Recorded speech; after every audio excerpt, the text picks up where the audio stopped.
بسم اللہ الرحمن الرحیم۔ گزشتہ نشست کے اندر دعا سے متعلق کچھ باتیں ذکر کی گئی تھی۔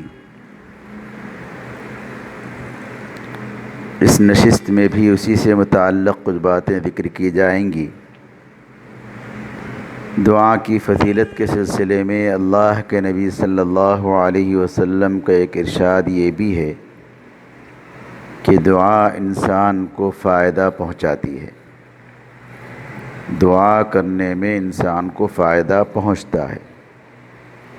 کس طرح سے؟ ان بلاؤں سے بچانے میں بھی جو ابھی تک نازل نہیں ہوئی، اور ان بلاؤں کو دور کرنے میں بھی جو نازل ہو چکی ہیں، یعنی جو بلائیں ابھی نازل نہیں ہوئی، دعا کی برکت سے وہ بھی رک جاتی ہیں، اور جو بلائیں نازل ہوئی ہیں، جو مصیبتیں ہم پر آئی ہیں، دعا کی برکت سے وہ مصیبتیں اور بلائیں بھی دور ہوتی ہیں۔ تو لہذا جہاں ہم اپنی مصیبتوں کے آنے کا، بلاؤں کے آنے کا رونا روتے ہیں، وہیں پر ہم دعا کا اہتمام کریں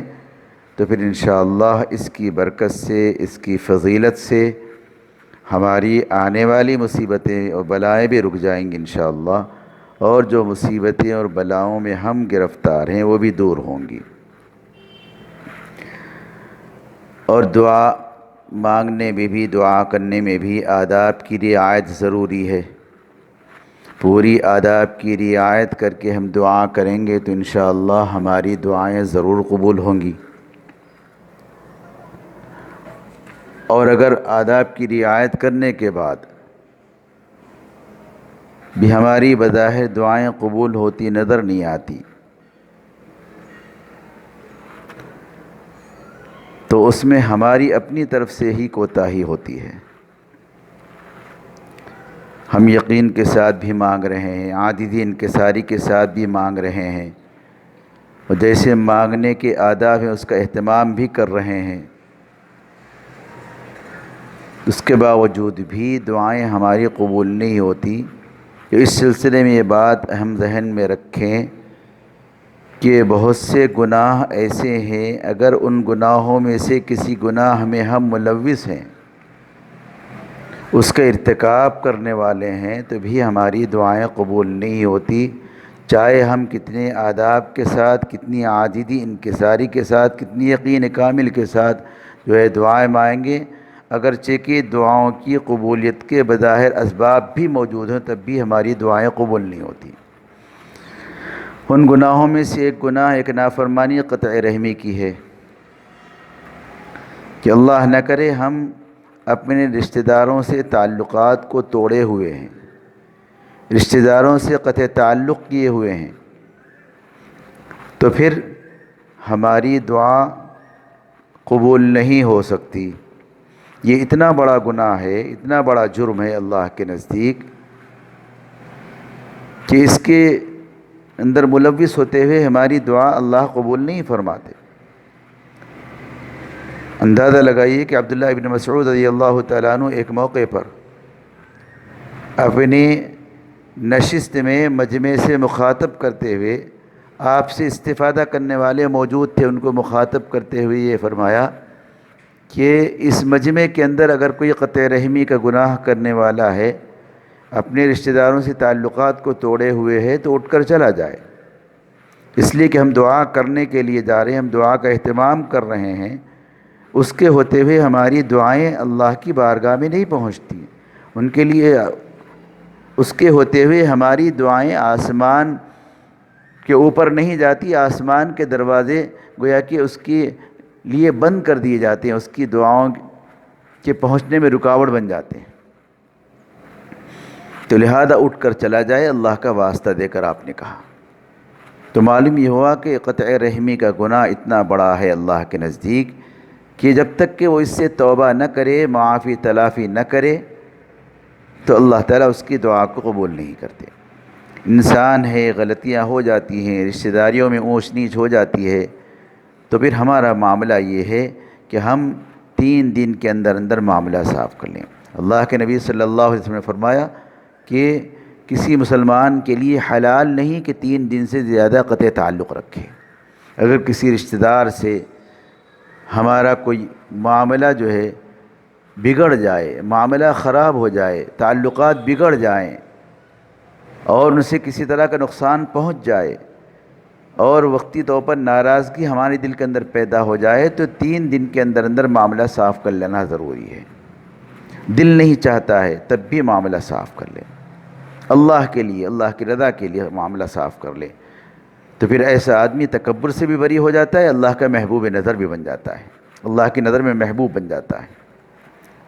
شیطان نہیں چاہتا، نفس نہیں چاہتا، روکنے والے روکتے ہیں، تو لہذا ہم اس پر عمل نہ کریں، اللہ کے نبی کے فرمان پر، اللہ کے حکم پر عمل کریں۔ ہمارا معاملہ یہ ہے کہ صاحب اونچ نیچ ہو جانے پر ہم زندگی بھر کے قسمیں کھا لیتے ہیں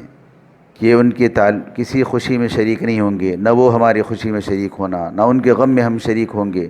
نہ ہم ہمارے غم میں وہ شریک ہونا۔ یہ معاملہ صحیح نہیں ہے، اللہ کو ناراض کرنے والا ہے۔ تو ایک گناہ یہ ہے، اللہ نہ کرے، اللہ ہم سب کی حفاظت فرمائے۔ دوسرا گناہ یہ ہے کہ اگر اللہ نہ کرے کسی کی آمدنی حرام ہو یا مشتبہ ہو، آمدنی کے ذرائع حرام یا مشتبہ ہوں، تو ایسی صورت میں بھی جو جسم حرام مال سے پلے گا بڑھے گا، جس کے پیٹ میں حرام لقمہ جائے گا، تو پھر اس کے بعد وہ دعا کرے گا تو بھی قبول نہیں ہوگی، وہ چاہے کتنے گڑ گڑا کر مانگے۔ بلکہ اللہ کے نبی صلی اللہ علیہ وسلم کا فرمان ہے، اللہ کے نبی صلی اللہ علیہ وسلم نے ارشاد فرمایا کہ بہت سے پراگندہ لوگ ایسے ہیں کعبۃ اللہ کا پردہ پکڑ کر بھی آسمان کی طرف نگاہ اٹھا کر یا رب یا رب یا رب کہہ کر اللہ سے مانگتے ہیں۔ ان کی دعا کہاں سے قبول ہو سکتی ہے؟ اس لیے کہ ان کا کھانا حرام ہے، پینا حرام ہے، لباس حرام ہے۔ اللہ کے نبی صلی اللہ علیہ وسلم کا فرمان ہم میں سے ہر ایک کو ذہن نشین ہونا چاہیے، سامنے رکھنا چاہیے کہ ہم اگر حرام ذرائع سے اپنی زندگی کے جو ہے گزر بسر کا ذریعہ بناتے ہیں، اپنے اہل ویال کے گزر بسر کا ذریعہ بناتے ہیں، اس کو آمدنی کے ذرائع کو جو ہے اپنے پیٹ کا، اپنے جو ہے غذا کا حصہ بناتے ہیں، تو پھر ہماری دعائیں قبول نہیں ہوتی، چاہے ہم اللہ کے گھر کے پردے پکڑ کر بھی ہم دعا کریں۔ اللہ کے نبی صلی اللہ علیہ وسلم نے اس روایت کے اندر جس پراگندگی کا تذکرہ فرمایا کہ ظاہری، تو یہ محدثین نے فرمایا کہ یہ وہ سفر ہے جو حج کا سفر ہو۔ ظاہر بات ہے اس زمانے میں حج کے سفر بہت طویل اس اعتبار سے ہوتے تھے کہ تیز رفتار سواریاں نہیں تھیں، تو ایسی صورت میں جتنا لمبا سفر طے کر کے جائیں گے اتنی ظاہری حالت سفر کرنے والے کی پراگندہ ہوگی۔ وہ پراگندگی کی حالت میں اللہ کا گھر کا پردہ پکڑ کر آسمان کی طرف نگاہ اٹھا کر جو ہے دعا مانگ رہا ہے، یا رب کہہ رہا ہے، تو اللہ تعالیٰ فرماتے، اللہ کے نبی فرماتے ہیں کہ اس کی دعا قبول نہیں ہو سکتی۔ بظاہر حالت سفر میں ہے، حج کا سفر ہے اور اللہ کے دربار میں اللہ کے گھر کا پردہ پکڑ کر مانگ رہا ہے۔ کئی مواقع دعا کی قبولیت کے موجود ہیں، لیکن اس کے باوجود بھی اس کی دعائیں قبول نہیں ہو رہی ہیں، تو اندازہ لگائیے کہ کتنا بڑا گناہ ہے، کتنا بڑا جرم ہے، حرام لقمہ، حرام آمدنی کہ ہماری دعاؤں کے قبول ہونے میں رکاوٹ بن رہی ہیں۔ تو ایسی صورت میں ہم کو یہ چاہیے کہ دعا اگر قبول نہ ہو رہی ہو تو ہماری آمدنی کا ہم جائزہ لیں، آمدنی کے ذرائع کا جائزہ لیں۔ آج کل کے حالات میں، آج کل کے زمانے میں ہم نام بدل کر یہ سمجھتے ہیں کہ وہ آمدنی کے ذرائع ہمارے حلال ہو گئے، جبکہ اللہ کے نبی صلی اللہ علیہ وسلم کا فرمان ہے کہ الحلال بین والحرام بین وبینہما مشتبہات۔ حلال کو بھی اللہ نے واضح کر دیا، حرام کو بھی اللہ نے واضح کر دیا، اور ان دونوں کے درمیان میں بعض چیزیں مشتبہ ہیں۔ پھر آگے فرمایا کہ جو آدمی مشتبہ چیز کے اندر، مشتبہ مال کے اندر گویا کہ اپنے آپ کو ملوث کرتا ہے، تو ایک وقت ایسا آتا ہے کہ وہ حرام کا ارتکاب کرنے والا ہوتا ہے۔ تو ہم کو یہ چاہیے کہ مشتبہ مال سے بھی بچنے کا اہتمام کرے۔ اگر ہم اس سے بچنے کا اہتمام نہیں کریں گے تو پھر اللہ نہ کرے حرام آمدنی کے ذرائع میں، حرام مال کے کمانے میں ہم پڑ جائیں گے۔ اس کا بچنا بہت ضروری ہے، بلکہ اللہ تعالیٰ پاکیزہ ہیں، پاکیزہ مال کو قبول کر لیتے ہیں۔ اللہ نے مال کمانے کا حکم دیا لیکن اس کے ذرائع بتا دیے، تو لہذا ان شرائط کی رعایت کر کے، ان کے پابندیوں کی رعایت کر کے ہم مال کمانے والے بنیں، مال کما کر گویا کہ ہم اس کے ذریعے سے اپنے گزر بسر کا، اپنے اہل و عیال کے گزر بسر کا انتظام کریں، تو انشاءاللہ ثم انشاءاللہ کل اللہ کے بعد ہم قابل گرفت نہیں ہوں گے۔ تو لہذا حرام آمدنی کے ذرائع سے بھی ہماری دعائیں قبول نہیں ہوتی، تو لہذا ایسی صورت میں ہم کو یہ چاہیے کہ آمدنی کے ذرائع حلال رکھیں، اور اگر مشتبہ ہیں یا پھر حرام ہے تو مجھ سے توبہ استغفار کریں، تو پھر انشاءاللہ ثم انشاءاللہ ہماری دعائیں قبول ہو سکتی ہیں۔ تو اس کا ہم خاص خیال رکھیں۔ اس کے علاوہ اور بھی بہت سے اسباب ہیں دعا کے قبول نہ ہونے کے۔ ایک یہ بھی ہے کہ اللہ کے نبی نے فرمایا کہ اس آدمی کی بھی دعا قبول نہیں ہوتی جو جلد بازی کرتا ہے، دعا کے کرنے کے بعد قبولیت میں جلد بازی کرتا ہے، اس کی بھی دعا قبول نہیں ہوتی۔ جلد بازی کا مطلب یہ ہے کہ وہ یوں کہتا ہے کہ صاحب اتنے دنوں سے میں مانگ رہا ہوں لہذا میری دعا قبول نہیں ہو رہی ہے، گویا کہ اللہ سے شکایت کر رہا ہے، میں مانگ کر اللہ پر احسان کر رہا ہوں، اللہ قبول نہیں کر رہے ہیں۔ یہ زیب نہیں دیتا بندے کو، بندے کا کام اپنا کام کرتے جانا ہے، بندے کا کام اپنے مانگنے کا اہتمام کرتے جانا ہے، قبول کرنا نہ کرنا اللہ کے اختیار میں ہے، قبول کر لے زہ نصیب، قبول نہ کرے تو بھی اللہ کو کوئی پوچھنے والا نہیں۔ تو لہذا ہم اس طرح کے الفاظ بھی نہ کریں۔ عام طور پر لوگ ایک شکایت کرتے رہتے ہیں، آ کر کہتے رہتے ہیں کہ دعا مانگنے کا جب ان کو کہا جاتا ہے تو دعا مانگنے کے باوجود بھی ہماری دعائیں قبول نہیں ہو رہی، ہماری دعائیں رد ہو رہی ہیں، تو ایسی صورت میں ہم جو ہے اس کا یقین رکھیں، اس بارے میں ذہن میں بٹھا لیں اس بات کو کہ ہم جلد بازی نہ کریں بلکہ اللہ کی قبولیت کا ہم انتظار کریں۔ بعض دفعہ ہوتا ایسا ہے کہ بندہ واقعی پوری آداب کی رعایت کے ساتھ مانگتا ہے اور عاجز انکساری کے ساتھ مانگتا ہے، علماء نے لکھا ہے کہ اس کا مانگنا اللہ کو بڑا پسند آتا ہے، تو اللہ تعالیٰ اس کے اس مانگنے کے پسند کرنے کی وجہ سے فرشتوں سے یہ کہتے ہیں کہ اس کی ضرورتوں کو ابھی پورا نہ کرو، اس کا مانگنا مجھے اچھا لگتا ہے۔ تو لہذا اللہ کے پاس جو ہے ہر کام کا وقت مقرر ہے، ہر چیز کا وقت مقرر ہے، اس وقت تک ہم کو جو ہے مانگنے کا اہتمام کریں اور قبولیت کا انتظار کرتے رہیں اور مانگتے رہیں، تو انشاءاللہ ضرور ہماری دعائیں قبول ہوں گی۔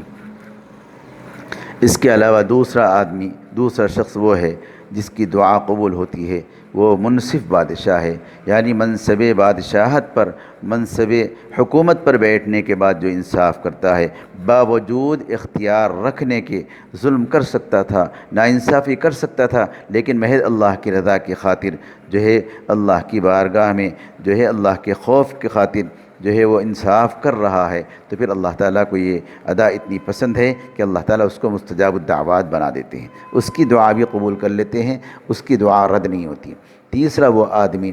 جو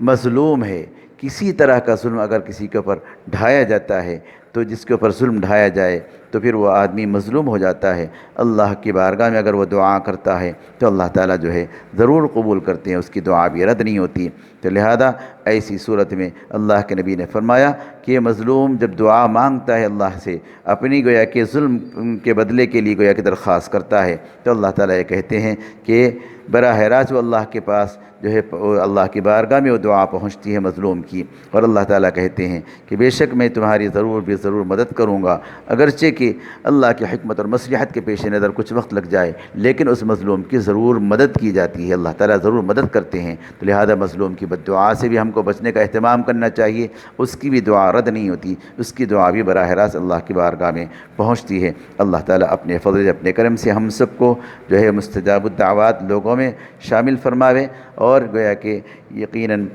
اللہ تعالیٰ ہم کو کسی پر ظلم کرنے سے، کسی بھی طرح کے اس سے بچنے کی توفیق مرحمت فرماوے۔ وآخر دعوانا ان الحمد للہ رب العالمین۔